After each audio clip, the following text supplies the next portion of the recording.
Anaesthesia. Documenting a spinal anaesthetic in theatre. I will go over the steps required to document a spinal anaesthetic within theatre. The first step is to document your spinal using an action. Most macros will have the central neuraxial block action built in. If you have used a macro that doesn't have this built in, then you can still find this by going to documentation and under actions, regional anesthesia. And you'll notice that we have central neuraxial block there. We'll double click. And on here I can document the details of the spinal anesthetic.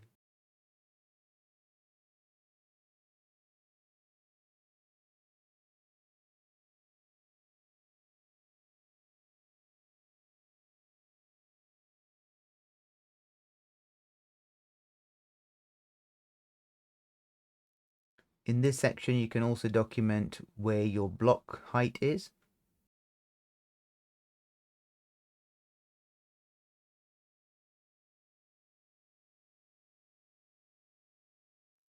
I'm able to write any additional comments if I needed. You can also change the time either by adjusting the time on the field or clicking and dragging the blue time banner and click OK. And this will drop a icon within your bottom part of the anesthetic chart which represents spinal anesthetic. If you made any errors or if you would like to update these, you can always double click on it and then you can go ahead and go and make changes. To document the drugs that were given via the spinal, you can do this from within SA Anaesthesia, keeping in mind that any drugs you prescribe in SA Anaesthesia will also appear on the patient's drug chart. So from the documentation, I will choose medications, local anesthetics.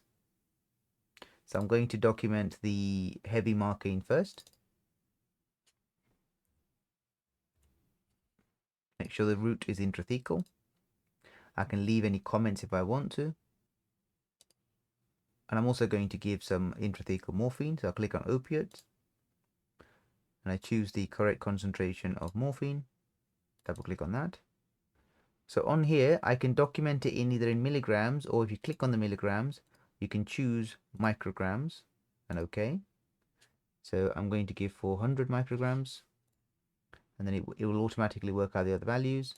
Confirm the route as intrathecal, leave any comments if I have any, and click OK. So that will now capture the heavy marcaine as well as the intrathecal morphine. Next, I'll need to start the Bromwich score so that this can be continued through recovery and the post-operative wards. To do this, I'll click on patient records.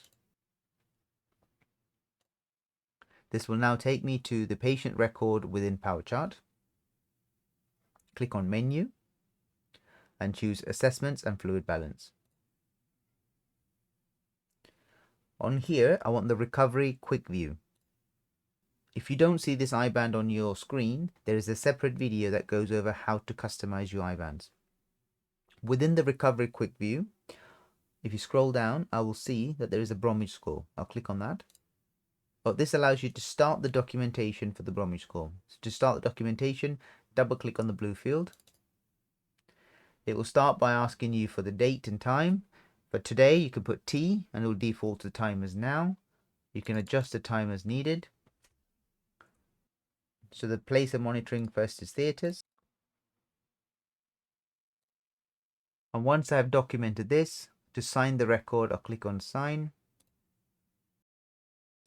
Now that the record has been signed, so when the patient goes to recovery, they will have the initial Bromwich score from which to work with, and they can then continue by documenting any additional Bromwich scores.